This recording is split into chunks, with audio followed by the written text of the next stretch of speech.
I don't like words that hide the truth. I don't like words that conceal reality. I don't like euphemisms or euphemistic language. And American English is loaded with euphemisms because Americans have a lot of trouble dealing with reality. Americans have trouble facing the truth. So they invent a kind of a soft language to protect themselves from it. And it gets worse with every generation. For some reason, it just keeps getting worse. I'll give you an example of that. There's a condition in combat. Most people know about it.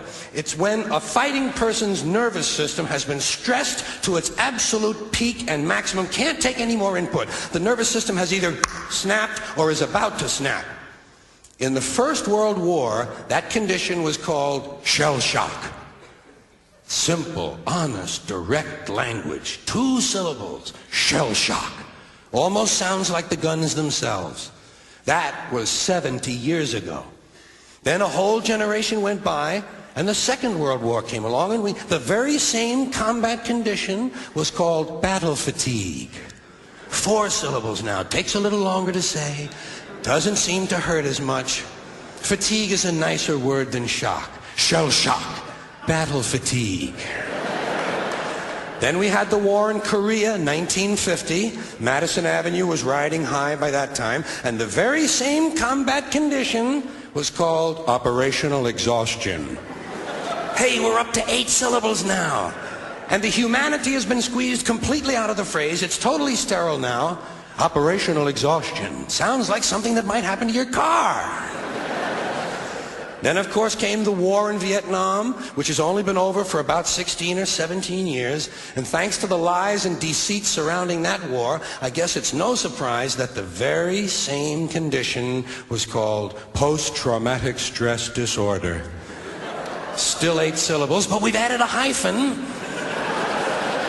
And the pain is completely buried under jargon. Post-traumatic stress disorder. I'll bet you if we'd have still been calling it shell shock, some of those Vietnam veterans might have gotten the attention they needed at the time. I'll bet you that. I'll bet you that.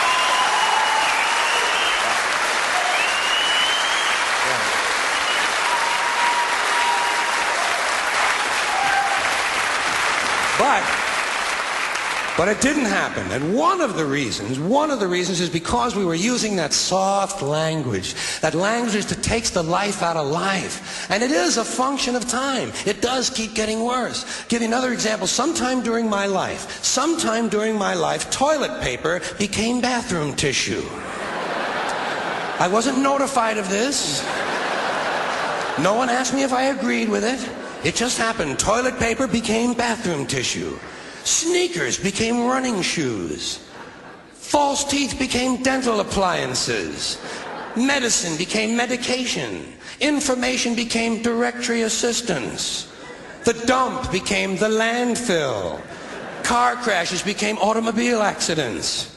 Partly cloudy became partly sunny. Motels became motor lodges. House trailers became mobile homes.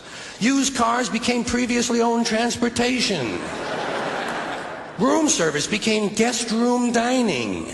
And constipation became occasional irregularity.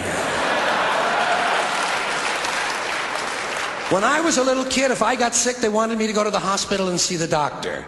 Now they want me to go to a health maintenance organization or a wellness center to consult a healthcare delivery professional.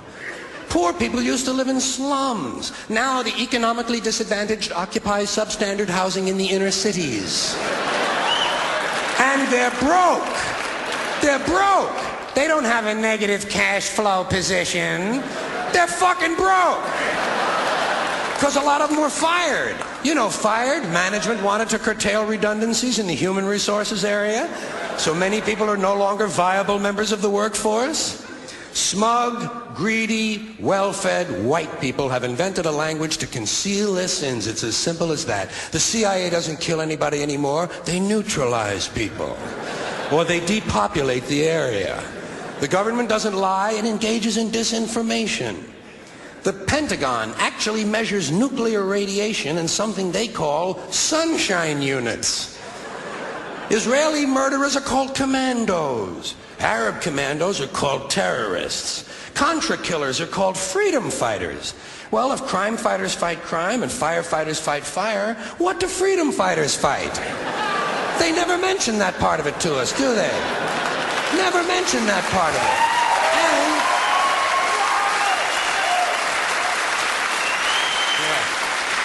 And some of this stuff is just silly. We all know that. Like on the airlines, they say they want a pre-board. Well, what the hell is pre-board? What does that mean? To get on before you get on? They say they're going to pre-board those passengers in need of special assistance. Cripples! Simple, honest, direct language. There's no shame attached to the word cripple that I can find in any dictionary. No shame attached to it. In fact, it's a word used in Bible translations. Jesus healed the cripples. Doesn't take 7 words to describe that condition. But we don't have any cripples in this country anymore. We have the physically challenged. Is that a grotesque enough evasion for you?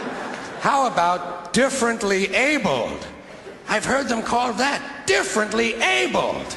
You can't even call these people handicapped anymore. They'll say, we're not handicapped, we're handy-capable.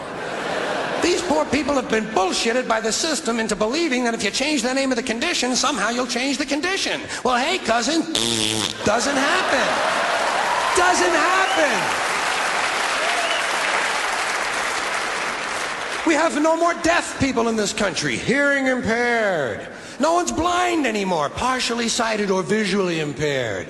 We have no more stupid people. Everybody has a learning disorder. Or he's minimally exceptional. How would you like to be told that about your child?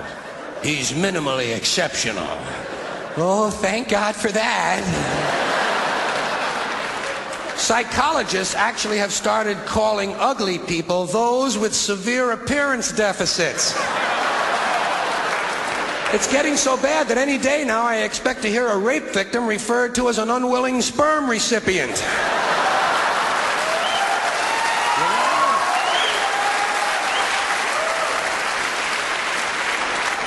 And we have no more old people in this country. No more old people. We shipped them all away, and we brought in these senior citizens. Isn't that a typically American 20th century phrase? Bloodless, lifeless. No pulse in one of them. A senior citizen. But I've accepted that one. I've come to terms with it. I know it's here to stay. We'll never get rid of it. That's what they're going to be called, so I'll relax on that. But the one I do resist, the one I keep resisting, is when they look at an old guy and they'll say, look at him, Dan. He's 90 years young. Imagine the fear of aging that reveals. To not even be able to use the word old to describe someone, to have to use an antonym. And fear of aging is natural, it's universal, isn't it? We all have that. No one wants to get old, no one wants to die, but we do. So we bullshit ourselves. I started bullshitting myself when I got to my 40s. As soon as I was in my 40s, I'd look in the mirror and I'd say, well, I guess I'm getting older. Older sounds a little better than old, doesn't it? Sounds like it might even last a little longer. Bullshit, I'm getting old. And it's okay, because thanks to our fear of death in this country, I won't have to die. I'll pass away.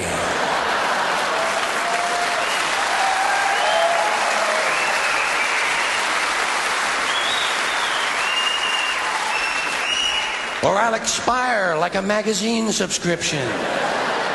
If it happens in the hospital, they'll call it a terminal episode. The insurance company will refer to it as negative patient care outcome. And if it's the result of malpractice, they'll say it was a therapeutic misadventure. I'm telling you, some of this language makes me want to vomit. Well, maybe not vomit. Makes me want to engage in an involuntary personal protein spill. Thank you all.